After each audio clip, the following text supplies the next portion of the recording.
Jesús en oración.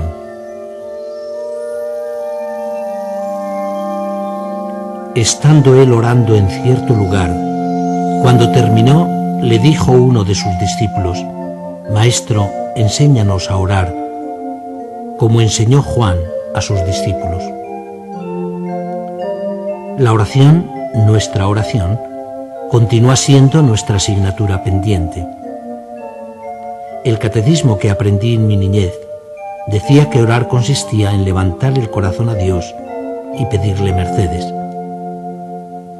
¿Acaso la vida nos vaya enseñando a pedir no las cosas baladíes de nuestra infancia, sino las realmente importantes, cuya importancia se nos desvela con el paso de los años? Es bueno que se las pidamos a Dios. Así se comportan los hijos con sus padres, según aquel dicho evangélico: ¿hay acaso alguno entre vosotros que al hijo que le pide pan le da una piedra? ¿O si le pide un pescado, le da una culebra? Se supone que entre el hijo que pide y el padre que da existe una vinculación amorosa. Es precisamente lo que daba a entender la respuesta de mi catecismo: levantar el corazón a Dios. Tal vez esto nos resulte más difícil que pedir. Levantar el corazón, salir de nosotros mismos y dirigir la mirada a Dios, cuando nos mantenemos tan firmemente afincados en la tierra, no deja de ser difícil. El coloquio de amor, que es la oración, según Santa Teresa, nos parece inviable por momentos, porque estamos acostumbrados a mirar al suelo. Un éxodo de nosotros mismos nos trasladaría al cielo, al corazón de Dios, y nos permitiría saber que el verbo amar es conjugado primero en pasiva y después en activa. Porque somos amados, aprendemos a amar. Este intercambio de voces y de conjugaciones nos mantendría con el corazón en Dios, dejándonos amar sin tener necesidad de pedir mercedes. Quiero decir que orar es mantenerse alerta ante Dios, conscientes del vínculo de amor que con Él nos une. ¿Cómo aprender esta difícil disciplina? El evangelista Lucas es un maestro de oración. Sabía muy bien que la oración no es una cabilla de palabras puesta a los pies de Dios. También sabía que la oración no consistía en fórmulas bien construidas, similares a las de Juan Bautista, a las que él pudo enseñar a sus discípulos. No ignoraba que la oración es un estar con Dios o ante Dios. Tampoco ignoraba que los discípulos de Jesús aún no habían aprendido esta difícil lección. Tal vez ni siquiera habían sentido la necesidad perentoria de estar con Dios o ante Dios. Por ello, antes de que los discípulos expresen su deseo o necesidad de orar, les obliga a contemplar a Jesús en oración. Después oirán las palabras oracionales de los labios de Jesús. Tras este proceso, se atreverán a formular su deseo: Maestro, enséñanos a orar. Es nuestro mismo deseo. Para aprender a orar, acudimos a la escuela de Lucas y contemplamos al Señor, Maestro de oración. Mi fundador, San Antonio María Claret, un hombre que supo orar, nos propone el mismo método que Lucas. Si quieres aprender a orar, decía a sus seminaristas de San Lorenzo del Escorial, contempla a Jesús. Acércate a Jesús, nos dice. Mira cómo hace oración, con qué reverencia. Observa el fervor con que ora.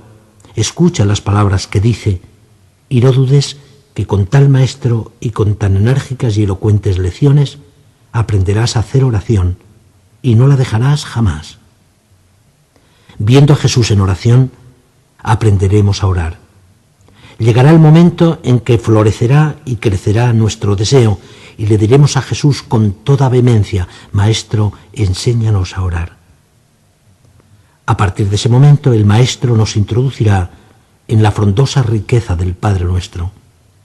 Pero antes de que esto llegue, y para que cuando llegue estemos preparados, nos disponemos a ver a Jesús en oración.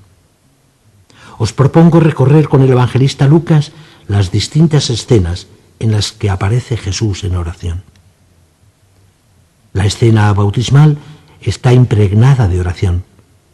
Se tiene la impresión de que la oración de Jesús es la causa, o al menos la ocasión, de que los cielos se abran, de que Dios, que mora en los cielos, se digne mirar la habitación del hombre, de que en la tierra suene nuevamente la voz de Dios, silenciada durante tanto tiempo. El evangelista lo narra así: cuando todo el pueblo estaba bautizándose, bautizado también Jesús y puesto en oración, se abrió el cielo y bajó sobre él el Espíritu Santo en forma corporal como una paloma, y vino una voz del cielo: tú eres mi Hijo amado, en ti me complazco. Y antes de que Jesús transite por nuestros caminos, antes de que comience a hablarnos de Dios, Jesús ha de orar. Después podrá decirnos quién es Dios, no porque lo haya aprendido en los libros o escuchado en la casa de oración, sino porque ha bebido su sabiduría en el cálido seno de la oración. Fijémonos en esta escena concretamente. Atrás quedan los tiempos de sequedad en los que tan solo se percibía el eco de la voz, no la voz de Dios directamente. Durante esos tiempos, la voz del hombre se estrellaba contra el silencio de Dios. El hombre preguntaba: ¿por qué, Dios mío? ¿Por qué? ¿Hasta cuándo, Señor? ¿Hasta cuándo? ¿Nos tendrás siempre olvidados? ¿Se ha agotado para siempre tu misericordia? ¿O se ha frenado el ímpetu de tu ira? ¿Por qué nos ultraja el enemigo?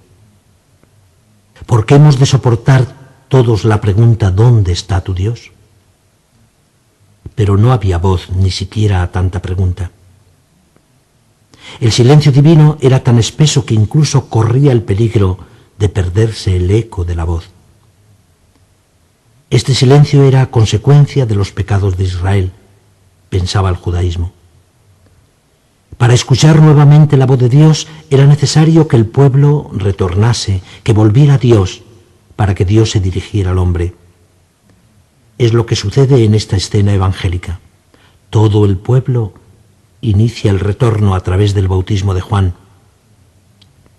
Cerrando la comitiva, como quien vuelve una página dolorosa de la historia, se encuentra Jesús.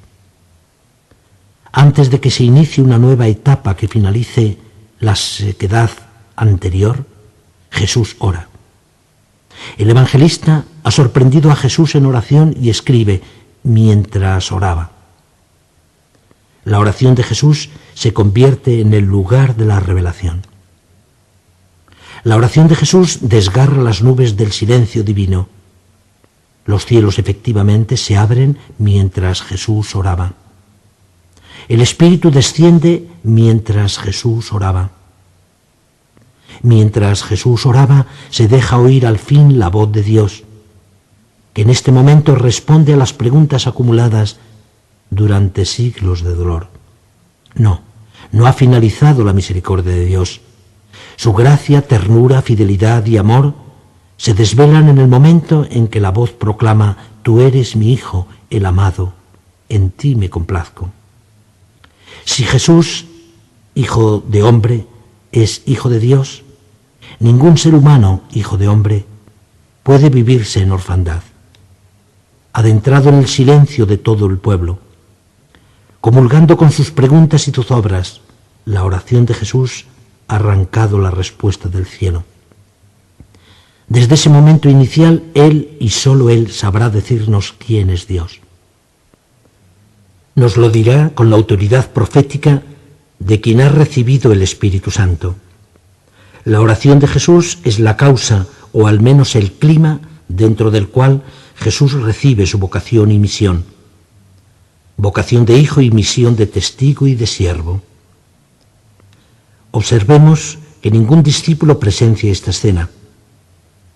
Que el lector del Evangelio ve a Jesús de espaldas, cerrando la comitiva que retorna a Dios. El evangelista, sin embargo, nos lo describe de frente, dirigiéndose a Dios, y deja constancia de lo que acaece mientras Jesús oraba. Se abren los cielos, desciende el Espíritu, y se escucha una voz sublime: tú eres mi hijo.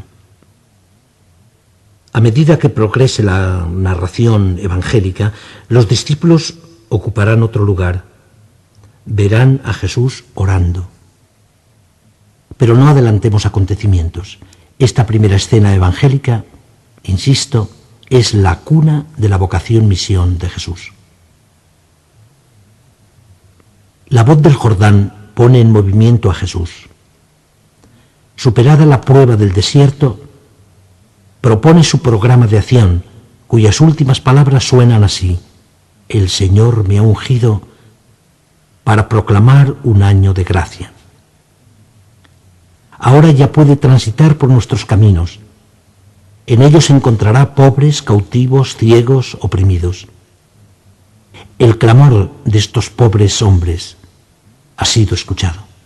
Jesús es su valedor.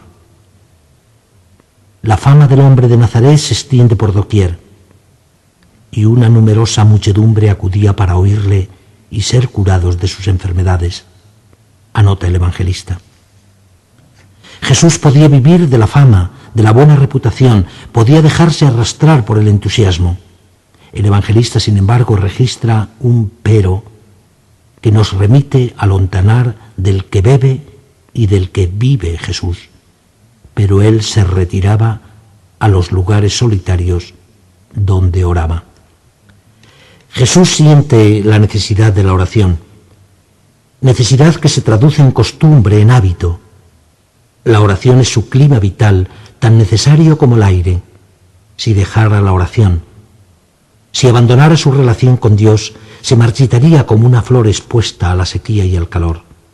Por el contrario, de la relación íntima de Jesús con Dios, no del entusiasmo de la gente, surgirán las palabras y las obras de Jesús. Por otra parte, la relación de Jesús con Dios es tan singular que de momento no admite testigos. Se retiraba a los lugares solitarios.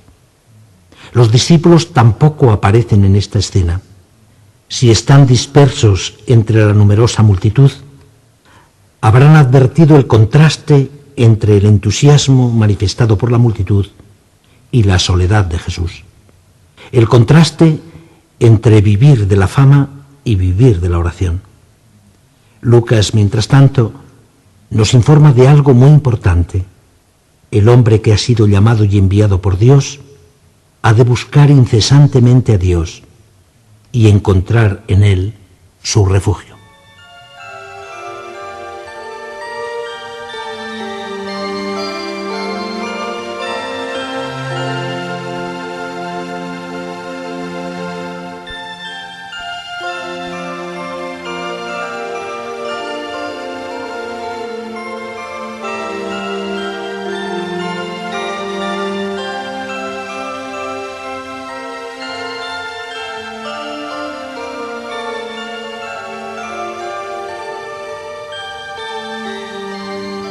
En un preciso momento, la mirada de Jesús se fija en alguna persona singular. Vio a un publicano llamado Leví. Le sigue por los caminos un grupo determinado de gente, sus discípulos. Ha llegado la hora de que algunos se unan a la vocación y misión de Jesús. Pero antes de que esto suceda, he ahí a Jesús nuevamente en oración. Por aquellos días se fue Jesús al monte a orar y se pasó la noche en la oración de Dios. Cuando se hizo de día, llamó a sus discípulos y eligió a 12 de entre ellos.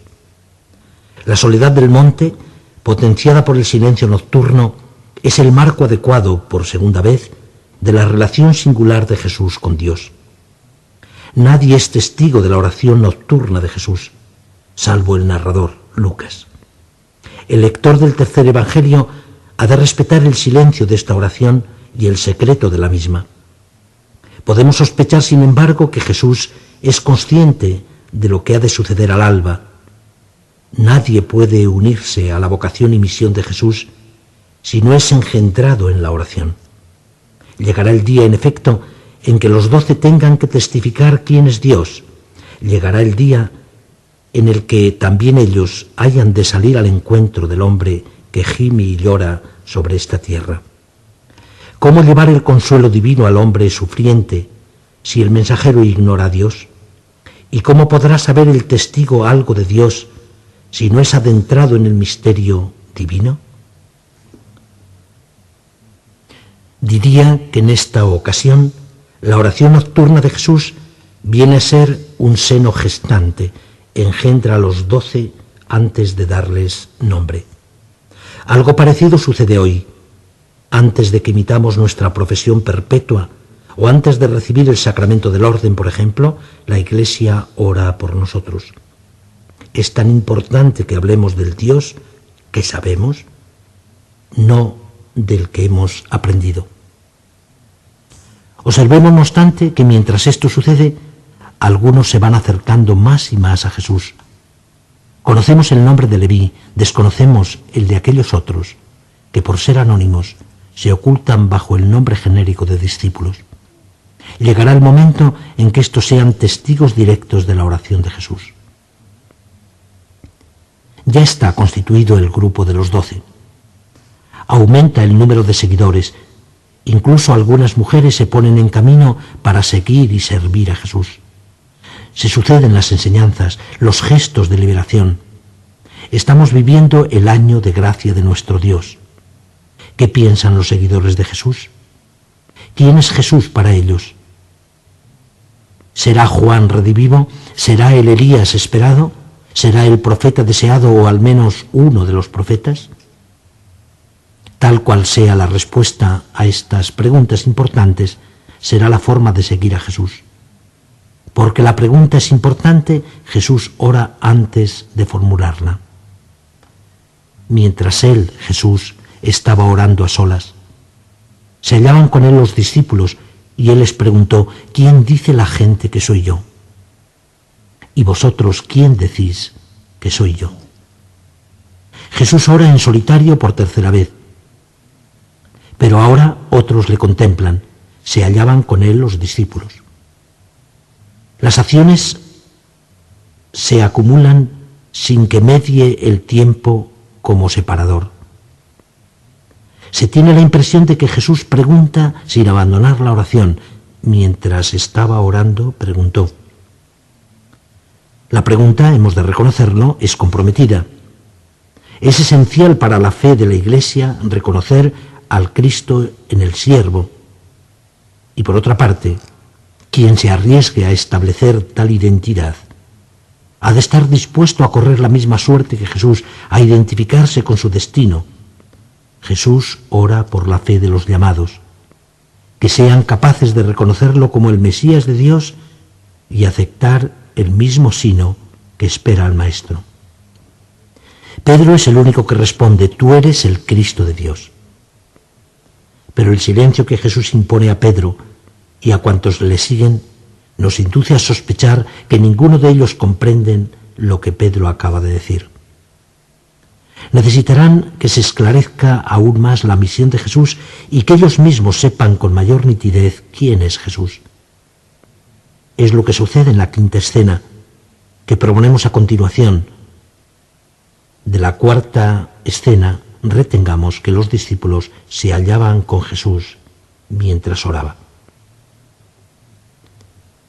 Tras la prohibición impuesta a los discípulos de andar diciendo quién es Jesús, figura en el Evangelio el primer anuncio de la pasión, que es tan solo el pórtico de las negaciones que han de asumir los seguidores de Jesús. Si alguno quiere venir en pos de mí, niéguese a sí mismo.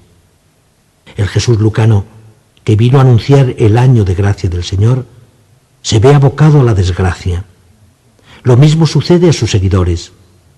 ¿Cómo conjuntar ambos opuestos, gracia y desgracia? No solo los discípulos, el mismo Jesús necesita claridad. La narración evangélica continúa de este modo. Unos 8 días después de estas palabras, tomó consigo a Pedro, Juan y Santiago y subió al monte a orar, y mientras oraba, el aspecto de su rostro se mudó y sus vestidos eran de una blancura fulgurante. Advirtamos ante todo que 3 discípulos de Jesús son testigos de lo que sucede en el Tabor. Presencian en primer lugar cómo ora Jesús. Se percatan en segundo lugar de algo muy importante que la Escritura en su conjunto Moisés y Elías, ley y profetas, establecen la necesidad de la muerte de Jesús. Es una necesidad que responde al designio del Padre, es decir, la vocación que Jesús recibiera en el bautismo se tiñe ahora de sangre. Ten en cuenta, en tercer lugar, de que la muerte no es la palabra definitiva sobre la vida de Jesús. Más allá de la muerte se abre luminosa una alborada de luz. ¿Qué importancia tiene la oración en esta quinta escena? El evangelista ha recurrido a un giro lingüístico ya conocido, mientras oraba. Con estas mismas palabras se expresó en la escena bautismal y antes de formular a los suyos la pregunta sobre la identidad de Jesús. Los cielos abiertos en la ribera del Jordán iluminan ahora nuestra tierra con nuevas claridades. La oración de Jesús tiene una importancia capital en el paso del dolor a la gloria.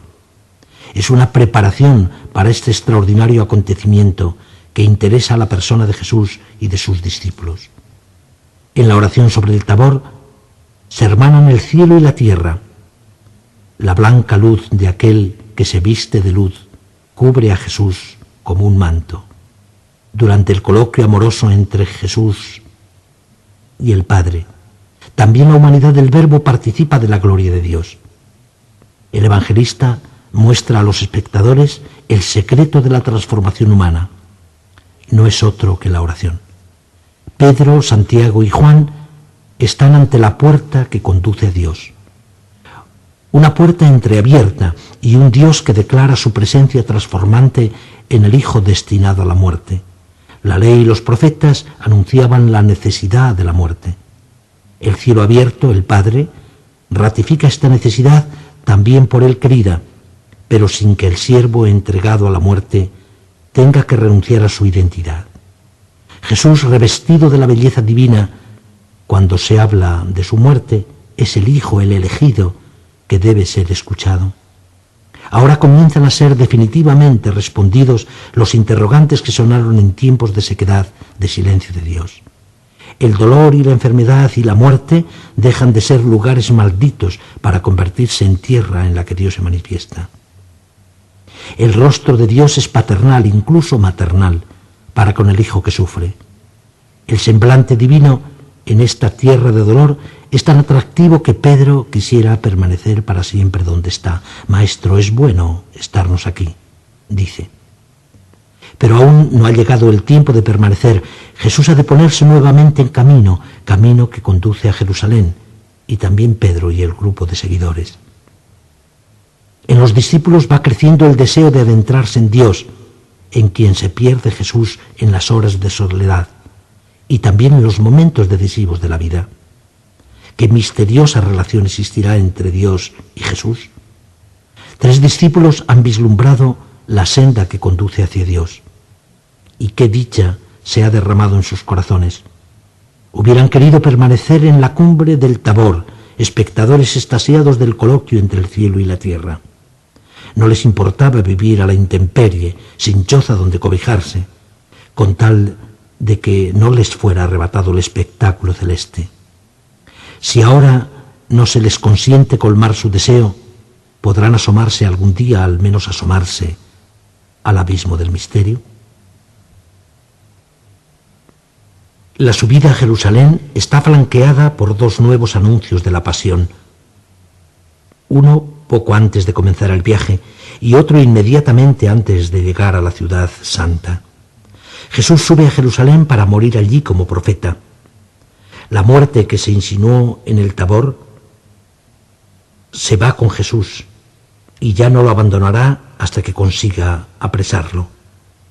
Pero del Tabor también ha descendido la brisa de la oración, que acariciará los labios de Jesús cuando se duerma en los brazos del Padre.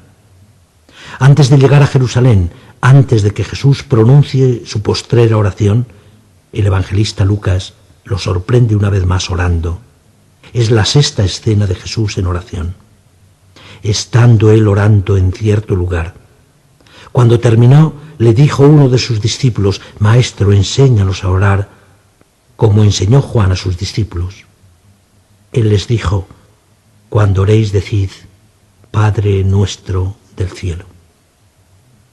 El evangelista nos ha ido acercando paulatinamente a Jesús en oración. En la escena del Tabor, tan solo 3 discípulos habían visto a Jesús en oración. En esta última escena lo contemplan todos los discípulos.